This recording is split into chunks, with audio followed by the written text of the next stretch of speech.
نحمده ونصلي ونسلم على رسوله الكريم أما بعد فأعوذ بالله من الشيطان الرجيم بسم الله الرحمن الرحيم قال الله تبارك وتعالى في القرآن المجيد ألا إن أولياء الله لا خوف عليهم ولا هم يحزنون صدق الله مولانا العظيم مولاي صل وسلم دائما أبدا على حبيبك خير الخلق كلهم. اللہ تبارک و تعالیٰ کا بھی کرم و احسان عظیم ہے کہ جس نے ہمیں اس جمعۃ المبارک کی عظیم اور بابرکت محفل میں اکٹھے ہونے کی توفیق عطا فرمائی، اور سب سے بڑھ کر یہ کہ ہمیں دولت ایمان سے بہرامند فرمایا. آج ہمارا موضوع گفتگو مقام اولیاء کرام اور ان کے اقوال یعنی ان کے فرامین، صالحین امت کے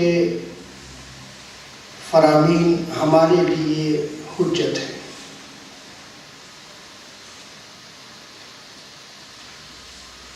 آج پرفتن دور میں تصوف اور اولیاء کرام کے مقام و مرتبہ کو سمجھنا از حد ضروری ہے. یہ وہ طبقہ ہے جس نے قال اور حال کے ذریعے اس امت کی رہنمائی کی ہے، جس نے اپنے اخلاق کی حسنہ سے دوسرے لوگوں کو متاثر کیا. اور یہ وہ عظیم طبقہ ہے جس نے اسلام کے پرامن میسج کو پوری دنیا میں پھیلایا اور پھیلا رہے ہیں. لیکن ان اولیاء کرام کی پہچان بھی ضروری ہے. ولی کون ہوتا ہے، اس کے اعمال و اخلاق کیسے ہوتے ہیں، اس کی زندگی کا لمحہ لمحہ کیوں ہمارے لیے مشعل راہ ہے، اور ان کے اقوال ہمارے لیے کیوں حجت ہیں. اس سارے پیرائے کو سمجھنا از حد ضروری ہے. اور اگر ہم اکابرین امت کی کتب کا مطالعہ کریں، ان اولیاء کرام اور صالحین امت نے جو تصوف کے موضوع پر کتب لکھی ہیں، تو اس سے طریقت کا معنی و مفہوم، اولیاء کرام کا مقام و مرتبہ، ان کے اعمال کھل کر سامنے آ جاتے ہیں.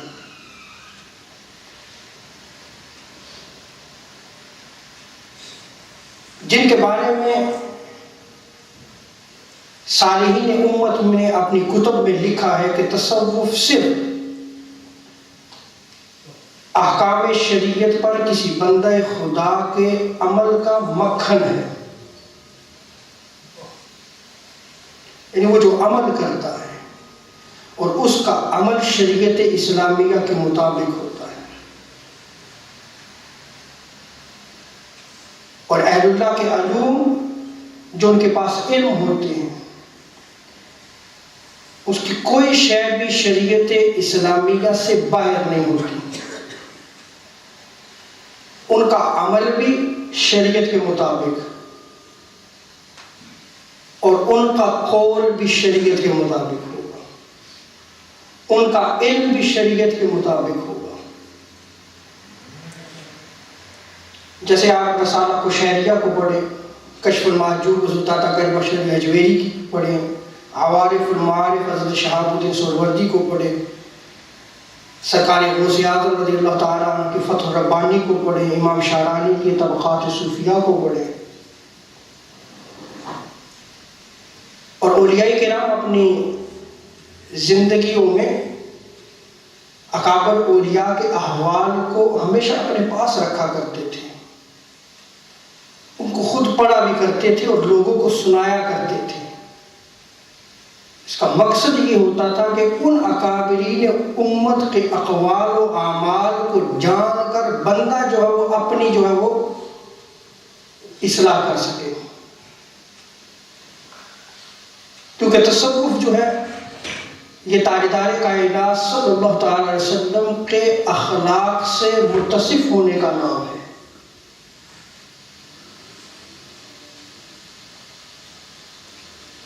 اور ان کے اقوال، ان کے فرامین ہمارے لیے کیوں حجت ہیں؟ سنن ابو داؤد میں اس روایت کو نقل کیا گیا، سنن نسائی میں اس روایت کو نقل کیا گیا، سنن الکبریٰ میں، مسند احمد بن حنبل میں اس روایت کو نقل کیا گیا۔ ابن فراسی بیان کرتے ہیں کہ ان کے والد گرامی تاجدار کائنات صلی اللہ تعالی وسلم کی خدمت اقدس میں حاضر ہوئے اور عرض کیا، اسأل یا رسول اللہ، کیا میں لوگوں سے سوال کر سکتا ہوں؟ مجھے اگر کوئی پرابلم آئے تو کیا میں ان سے پوچھ سکتا ہوں؟ قال لا، حضور نے فرمایا نہیں۔ وَإِن كُنْتَ سَائِلًا لَا بُدَّ فَاسْأَلِ الصَّالِحِينَ، اور اگر تو نے سوال کرنا ہی ہے، پوچھنا ہی ہے، رہنمائی لینی ہی ہے، تو تیرے لیے لازم ہے کہ تو صالحین سے جا کر پوچھ۔ تو ان لوگوں سے جا کر پوچھ جو اللہ سے ڈرنے والے ہیں، جن کے پاس دولت تقوی ہے۔ اگر تم نے پوچھنا ہے تو پھر جا کے ان سے پوچھ۔ اسی لیے حضرت جنید بغدادی رحمۃ اللہ تعالی علیہ فرماتے ہیں کہ لوگوں سنو، ہمارا علم کتاب و سنت سے تقویت یافتہ ہے۔ حضور نے کیا ارشاد فرمایا کہ تم نے پوچھنا ہے تو پھر صالحین کی مجلس میں جاؤ، نیک اور صالح لوگوں سے پوچھو۔ کیوں نیک اور صالح لوگوں سے پوچھو؟ اس لیے کہ وہ خدا کا خوف رکھنے والے ہیں، وہ تمہاری رہنمائی صحیح طریقے سے کریں گے۔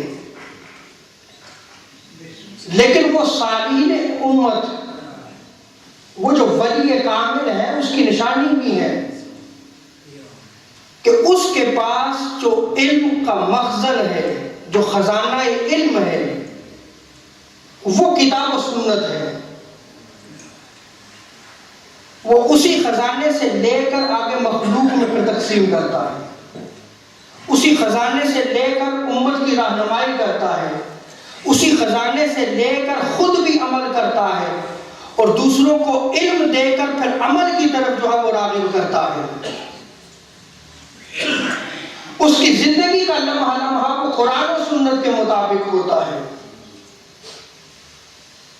اور پھر آگے مریدین کو پھر وہ آگے جو تلقین کرتا ہے وہ بھی اسی خزانے سے جو قرآن و سنت سے لگا ہوا ہوتا ہے، اسی سے ان کی جو وہ تعلیم و تربیت کرتا ہے۔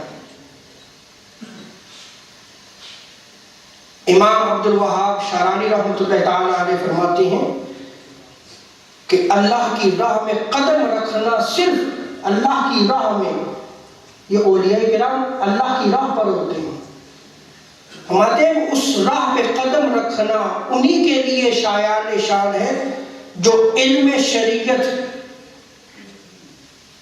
اور اس کے ظاہری معانی و مفاہیم، میننگز، انڈرسٹینڈنگ جو ہے وہ شریعت کی، اس کے خاص و عام، اس کے ناسخ و منسوخ کا علم رکھتے ہیں اور لغت عرب کو جاننے والے ہوتے ہیں۔ اور آگے آپ فرماتے ہیں کہ ہر صوفی فقیہ ہوتا ہے۔ کیا ہوتا ہے؟ فقیہ ہوتا ہے۔ امام شارانی رحمۃ اللہ تعالیٰ آگے فرماتے ہیں کہ اس کے برعکس نہیں ہو کہ وہ ولی جو فقیہ نہ ہو ولی نہیں ہو سکتا۔ فقیہ اس لیے ہے کہ تاجدار انبیاء صلی اللہ علیہ وسلم بخاری شریف میں ارشاد فرماتے ہیں، بخاری شریف میں نقل کیا گیا ہے، حضور ارشاد فرماتے ہیں کہ رب تعالیٰ جس سے بھلائی کا ارادہ فرماتا ہے اس کو فقہ عطا فرما دیتا ہے۔ وہ فقیہ بن جاتا ہے، جس سے باری تعالیٰ بھلائی کا ارادہ فرماتا ہے۔ اس لیے جب وہ ولی کی بارگاہ میں جائے گا، وہ قرآن و سنت کو جاننے والا ہوگا، وہ فقیہ ہوگا، وہ پھر رہنمائی کرے گا۔ اسی لیے حضور صلی اللہ تعالیٰ علیہ وسلم نے ارشاد فرمایا کہ اگر تو نے پوچھنا ہی ہے تو پھر جا ان کی بارگاہ میں جن کے پاس علم بھی ہے، تقویٰ بھی ہے، جن کے پاس علم بھی ہے، خوف خدا بھی ہے، جن کے پاس علم بھی ہے اور عمل بھی ہے، پھر جا ان سے پوچھ، وہ تیری رہنمائی کریں گے۔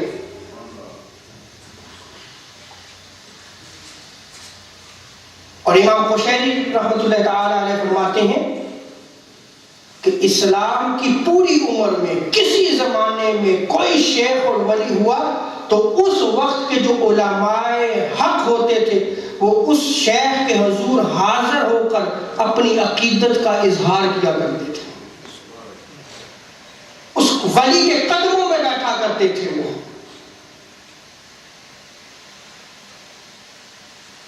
علماء جو ہیں وہ اس لیے قدموں میں بیٹھتے تھے کہ انہیں بھی پتہ ہے کہ یہ نہ صرف طریقت کے بادشاہ ہیں بلکہ یہ شریعت کے بھی بادشاہ ہیں۔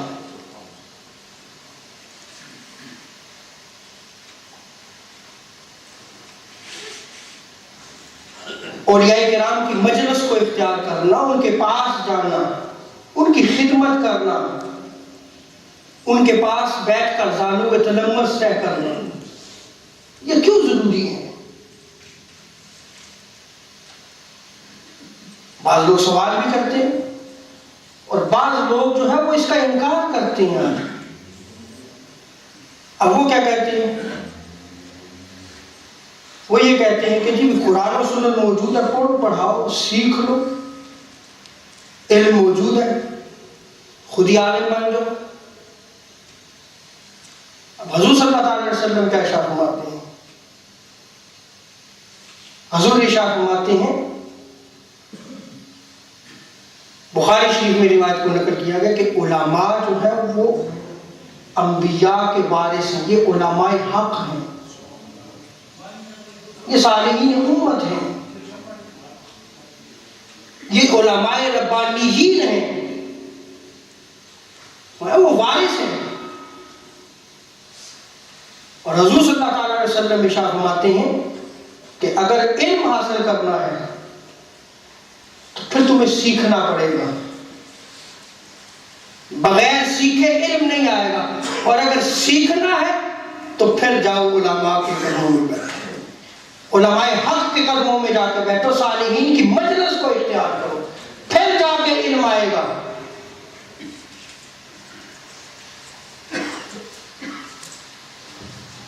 آج جو لوگ انکار کرتے ہیں وہ اپنے آپ کو منسوب کرتے ہیں امام احمد بن حنبل کی طرف، ہم حنبلی نہیں۔ آئیے دیکھتے ہیں کہ امام احمد بن حنبل کا اپنا عمل کیا تھا۔ آپ اپنے صاحبزادے کو فرمایا کرتے کہ اولیاء کرام کی خدمت میں حاضر ہوا کرو، ترغیب دیا کرتے تھے اپنے بیٹے کو، اپنے صاحبزادے کو، جاؤ ان کے قدموں میں بیٹھا کرو،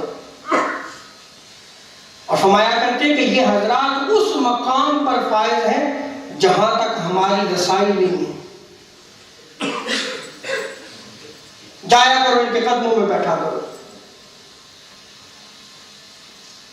آج اپنے آپ کو حنبلی کہنے والے اسی عمل کے خلاف ہوں، تو کیا لینے جاتے ہیں اولیاء کرام کے پاس؟ سنیں، یہ تو حضور کی سنت بھی ہے۔ مسلم شریف کی روایت ہے، حضرت عمر فاروق رضی اللہ تعالی عنہ روایت کرتے ہیں، حضور صلی اللہ علیہ وسلم نے ارشاد فرمایا ان خیر تابعین رجل یقال له اویس۔ حضور ارشاد فرما رہے ہیں کہ تابعین میں سے سب سے بہترین، خیر کا لفظ استعمال ہوا، سب سے خیر، سب سے بہترین آدمی اویس ہے۔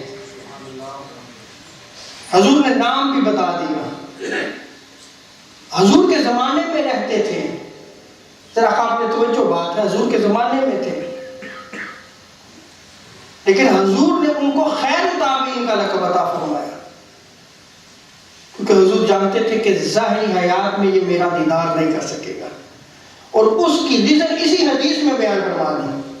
اللہ اکبر، خیر تابعین کا لقب بھی عطا فرمایا، اور آگے کیا ارشاد فرمایا؟ وَلَهُ وَالِدَةٌ، اس کی ایک والدہ ہے جس کی وہ خدمت کرتا رہتا ہے۔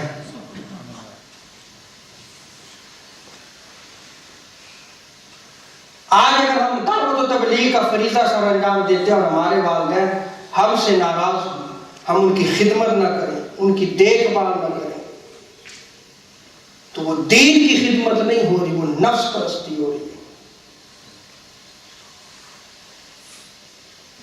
حضرت اویس قرنی رضی اللہ تعالیٰ عنہ نے جو مقام و مرتبہ پایا وہ اپنی والدہ کی خدمت کی وجہ سے پایا،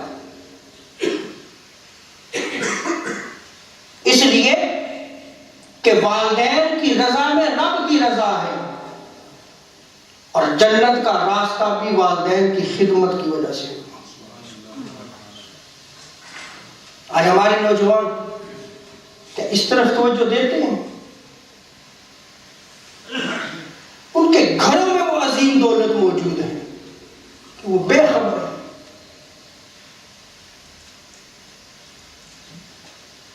حضرت عمر فاروق فرماتے ہیں پھر حضور صلی اللہ علیہ وسلم نے فرمایا وَكَانَ بِهِ بِيَاضٌ، حضور کی مجلس میں نہیں آئے، لیکن حضور ارشاد فرماتے ہیں نام بھی بتایا، فرمایا اس کے ہاتھ میں سفیدی ہے۔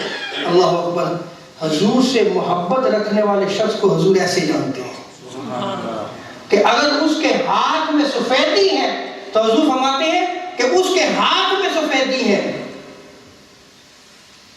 اور آج کم علم لوگ جو ہے وہ جاہل حضور کے علم پر بھی اعتراض کرتے ہیں۔ اِنَّا لِلَّهِ وَإِنَّا إِلَيْهِ رَاجِعُونَ، خود بے خبر نبی کو بے خبر بنا رہے ہیں۔ اور آگے تاجدار کائنات صلی اللہ علیہ وسلم نے ارشاد فرمایا فَمُرُّوهُ فَلْيَسْتَغْفِرْ لَكُمْ، ان کے پاس جاؤ اور اپنی بخشش و مغفرت کی دعا کرو۔ اب حضور نے حکم دیا کس کو؟ صحابہ کرام کو، تابعین میں سے افضل ہے، ولی ہیں، ہمیں ان کی مجلس میں جانا اور ان سے جا کر دعا کرانا۔ ہم اہل سنت و جماعت کا عقیدہ اس سے ذرا بھی ہٹ کے نہیں، ہم نبی کی سنت کو زندہ کرنے والے ہیں۔ ہم اگر ولی کی بارگاہ میں جاتے ہیں تو یہ تعلیم مصطفیٰ صلی اللہ علیہ وسلم ہے۔ حضور نے ارشاد فرمایا اپنے صحابہ کو کہ تم اس ولی کی زیارت کے لیے جانا اور ان سے جو ہے جا کے دعا کرانا۔ ہم ولی کے پاس دعا کرانے کے لیے جاتے ہیں تو یہ بھی حکم مصطفیٰ صلی اللہ علیہ وسلم ہے۔ جو آج توحید کے درس میں ہر چیز کو خلط ملط کر رہے ہیں، وہ کہتے ہیں جی خدا تو ہر جگہ موجود ہے، کیا تم یہ ولیوں کے پیچھے پڑے رہتے ہو، کیا ولیوں کے پاس لینے جاتے ہو؟ کیا مصطفیٰ سے زیادہ کوئی توحید جانتا ہے؟ صلی اللہ علیہ وسلم۔ کیا جس توحید کی تعلیم تم آج دے رہے ہو، اس توحید کی تعلیم مصطفیٰ صلی اللہ علیہ وسلم نے تو نہیں دی؟ حضور نے ارشاد فرماتے جاؤ اس کی زیارت کرو، ان سے دعا کروانا، ان سے اپنی بخشش و مغفرت کی دعا کروانا، میری امت کی بخشش و مغفرت کی دعا کرانا۔ تو ولی کی بارگاہ میں جہاں جایا جاتا ہے وہ اس لیے جایا جاتا ہے کہ ان کی مجلس میں بیٹھ کر علم حاصل کیا جائے،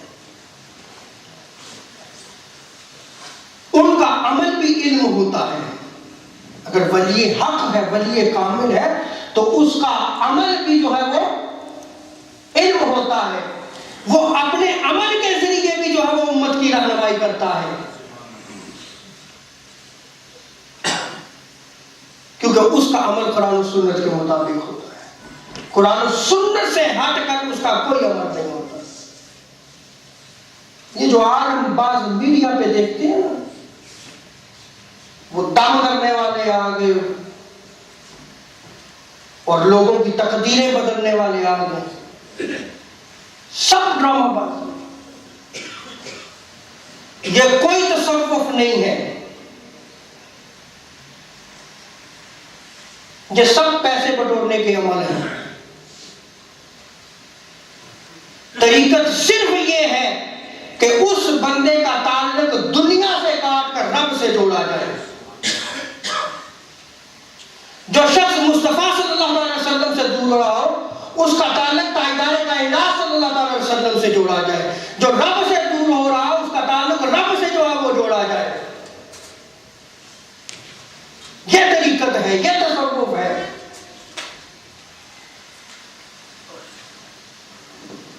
اور سنیں حضور غوث اعظم رضی اللہ تعالی عنہ کیا فرماتے ہیں۔ آپ فرماتے ہیں کہ اے منافق، اللہ تجھے پاک کرے، اللہ تجھے پاکیزگی دے۔ تیرے لیے تیرا نفاق کافی ہے کہ تو علماء ربانیین اور اولیاء کرام کی غیبت کر کے ان کا گوشت کھاتا ہے۔ یہ سرکار غوث اعظم رضی اللہ تعالیٰ عنہ فرماتے ہیں۔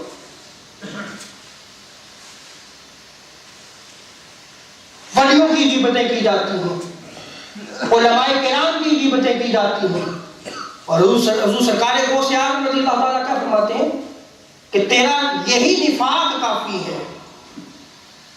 اس کو منافق کہا ہے آپ نے۔ اور آگے فرماتے ہیں حضور سرکار غوث اعظم رضی اللہ تعالیٰ عنہ، ان قریب تیرے اور تیرے منافق بھائی کی زبانوں اور گوشت کو کیڑے کھا جائیں گے۔ اب حضور غوث اعظم رضی اللہ تعالیٰ عنہ نے جو ارشاد فرمایا کہ تجھے اور تیرے بھائی منافق کو، یعنی وہ مجلس اس کی بری تھی جس سے جو ہے وہ اولیاء کرام کی غیبت وہ کرتا ہے، جس سے وہ اولیاء کرام سے عداوت کرتا ہے، دشمنی کرتا ہے، ان کے خلاف بکتا ہے۔ کس وجہ سے؟ وہ اس مجلس سے جو ہے وہ اس نے جو لیا ہے۔ اس لیے مجلس کو جب اختیار کرے تو وہ دیکھیں کہ یہ اولیاء سے محبت کرنے والا ہے یا کہ نہیں۔ اگر وہ اولیاء سے محبت کرنے والا نہیں تو اس کی مجلس کو نہ اختیار کرو، چھوڑ دو۔ اس لیے کہ تاجدار کائنات صلی اللہ علیہ وسلم من عاد لی ولی فقد آذنت بالحرب، جو میرے ولی سے دشمنی اور عداوت رکھتا ہے میرا اس کے خلاف اعلان جنگ ہے۔ آگے سرکار غوث اعظم رضی اللہ تعالیٰ عنہ فرماتے ہیں کہ جو لوگ اللہ اور اس کے رسول صلی اللہ علیہ وسلم اور اس کے بندوں کے بارے میں اچھا گمان نہیں رکھتے، وہ کبھی بھی فلاح و نجات حاصل نہیں کر سکتے۔ کیوں؟ سرکار غوث اعظم رضی اللہ عنہ فرماتے ہیں اس لیے کہ اللہ تعالیٰ نے انتظام عالم ان کے سپرد کیا ہے۔ اللہ اکبر۔ جو کائنات کا مالک ہے اس نے اپنا نظام ان اولیاء کے سپرد کیا ہے۔ انہی کی برکت سے بارش ہوتی ہے، زمین سبزہ اگاتی ہے۔ یہ سرکار غوث اعظم رضی اللہ عنہ کا فرمان ہے۔ ممکن ہے کوئی توحید پرست ہو کہ یہ کیا کر رہے ہیں مولوی صاحب، یہ تو واضح شرک ہو رہا ہے۔ اِنَّا لِلَّهِ وَإِنَّا إِلَيْهِ راجعون۔ سنیں سرکار عالم صلی اللہ علیہ وسلم کا ارشاد فرماتے ہیں، مسند احمد بن حنبل میں اس روایت کو نقل کیا گیا ہے۔ ولی کی نشانیوں کو جب حضور صلی اللہ علیہ وسلم نے بیان فرمایا، ابدال کی اہمیت و ضرورت کو بیان فرمایا اور ابدال کے ہونے کا بیان فرمایا، تو آخر میں تاجدار کائنات صلی اللہ علیہ وسلم کیا ارشاد فرماتے ہیں، یسقا بہم الغیث، ان کے وسیلے سے تمہیں بارش عطا کی جاتی ہے۔ وَيُنْصَرُ بِهِمْ عَلَى الْأَعْدَاءِ، اور دشمنوں پر تمہیں فتح اور نصرت عطا کی جاتی ہے۔ وَيَدْفَعُ اللَّهُ عَنْ أَهْلِ الْأَرْضِ، اور اللہ تعالیٰ ان کے وسیلے سے زمین والوں سے عذاب اٹھا لیتا ہے۔ یہ ہے اولیاء کرام۔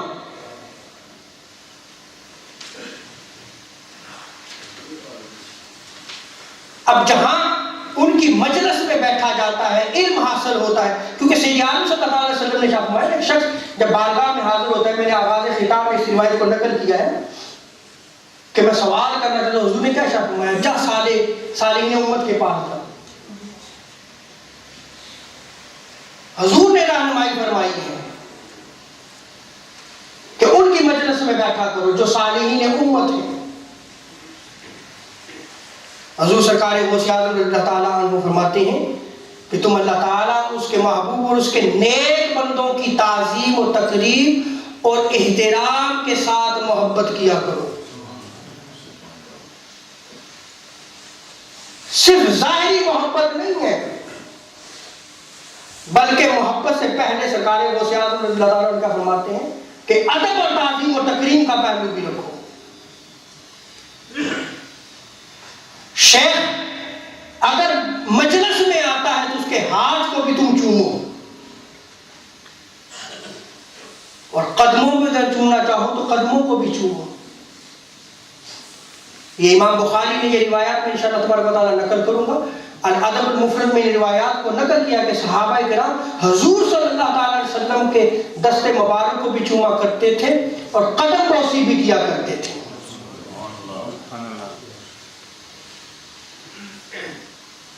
اور اکابر صالحین امت جو ہے وہ ایسے کیا کرتے تھے.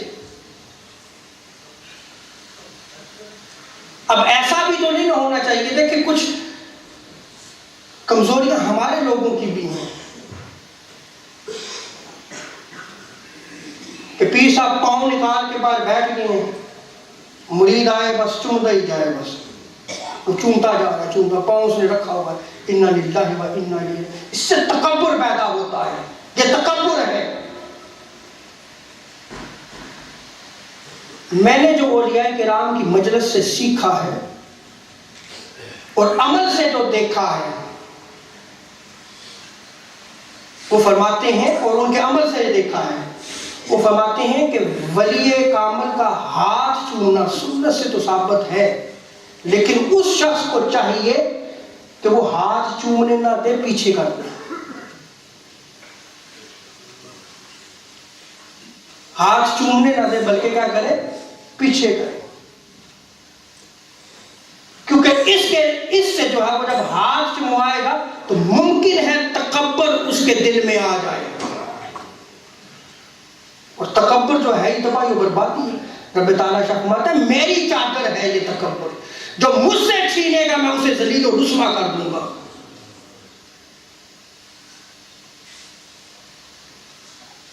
ایک طرف یہ انتہا ہے اور دوسری طرف انتہا یہ ہے کہ اگر یہ عمل دیکھ لیا جائے کہ محبت سے اگر وہ کوئی صالحین امت میں سے کوئی شخص ان کے قدموں کو چوم رہا ہے، ہاتھوں کو چوم رہا ہے، تو شرک کے فتوے لگ رہے ہیں.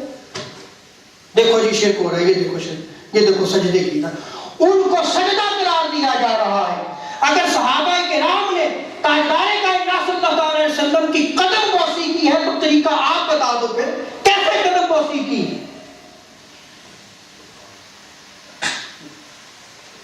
لیکن اسی عمل کو جو ہے وہ دونوں طرف انتہائی ہیں. اور امت وسط ہے. امت کیا ہے؟ امت وسط ہے. اس کو خیر الامت اسی لیے کہا گیا ہے کہ یہ درمیانے راستے کو اختیار کرتی ہے، افراط و تفریط نہیں ہے اس میں.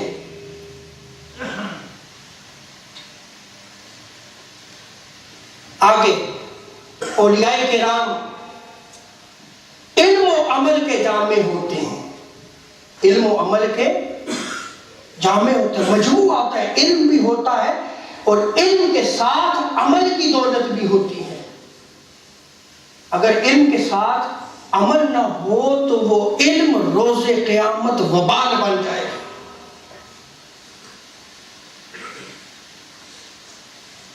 اس لیے اولیاء کرام جو صالحین امت ہوتے ہیں وہ جب علم حاصل کرتے ہیں تو پھر اس پہ عمل کرتے ہیں، وہ اس کے جامع ہوتے ہیں، اور پھر وہ انہیں دولت اخلاص بھی عطا کی جاتی ہے. سنیں حضرت حسن بصری رضی اللہ تعالیٰ عنہ کیا کہتے ہیں. آپ فرماتے ہیں کہ حضرت عیسیٰ علیہ السلام فرمایا کرتے تھے من عامل بما علم کان ولیا للہ حقا، جو شخص اپنے علم پر عمل کرتا ہے وہ سچا ولی ہے.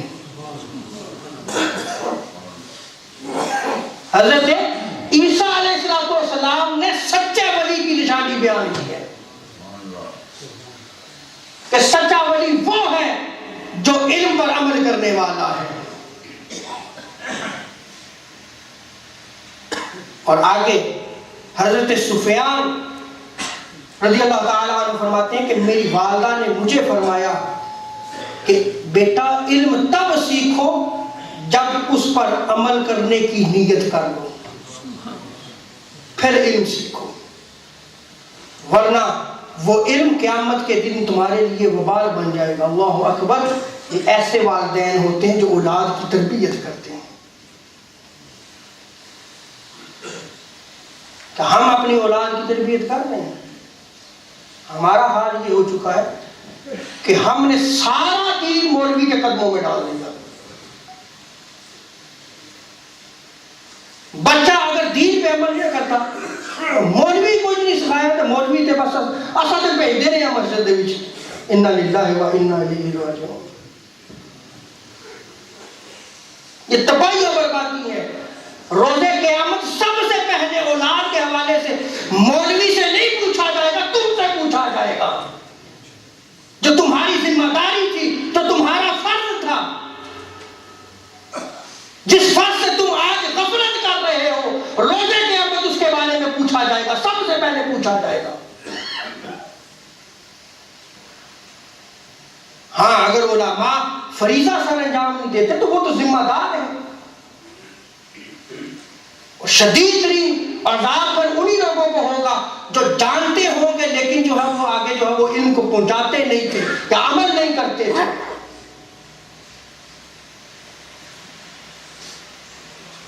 اولیاء کرام کی زندگیوں کی طرف دیکھیں تو وہ کیسے اولاد کی تربیت کیا کرتے.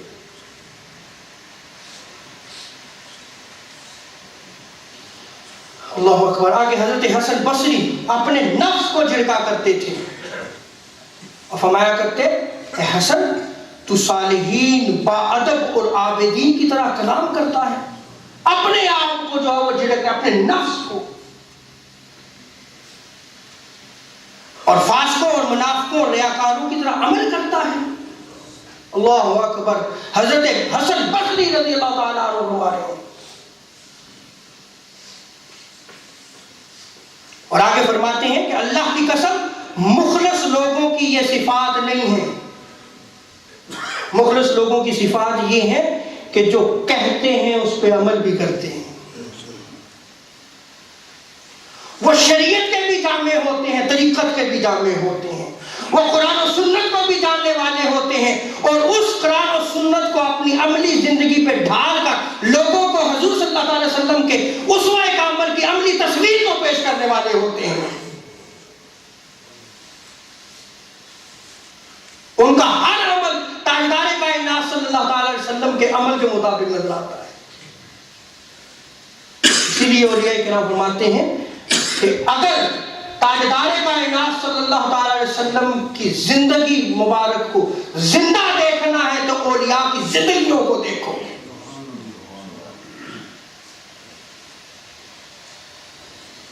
اور تاجدار کائنات صلی اللہ تعالی علیہ وسلم کی امت کی رہنمائی ہمیشہ یہ اولیاء کرام، علماء امت، علماء حق، صالحین امت، اولیاء کرام کرتے ہیں اور کرتے رہیں گے. اسی لیے اکابرین، میں نے آغاز خطاب میں بیان کیا کہ وہ اولیاء کرام کی کتابوں کو اپنی بغلوں میں رکھا کرتے تھے، پڑھ پڑھا کے سنایا کرتے تھے. یہ میں نے چند اقوال بیان کیے ہیں اپنے موضوع کے مطابق. کیا ہم پڑھتے پڑھاتے ہیں؟ ہم نے تو حضور کی سیرت کو چھوڑ دیا ہے. پڑھنا پڑھانا تو دور کی بات ہے، ہمارا تو شغل ہی نہیں ہے. نہ پڑھنا پڑھانا رہا، نہ سننا سنانا رہا. عمل کہاں سے آئے گا؟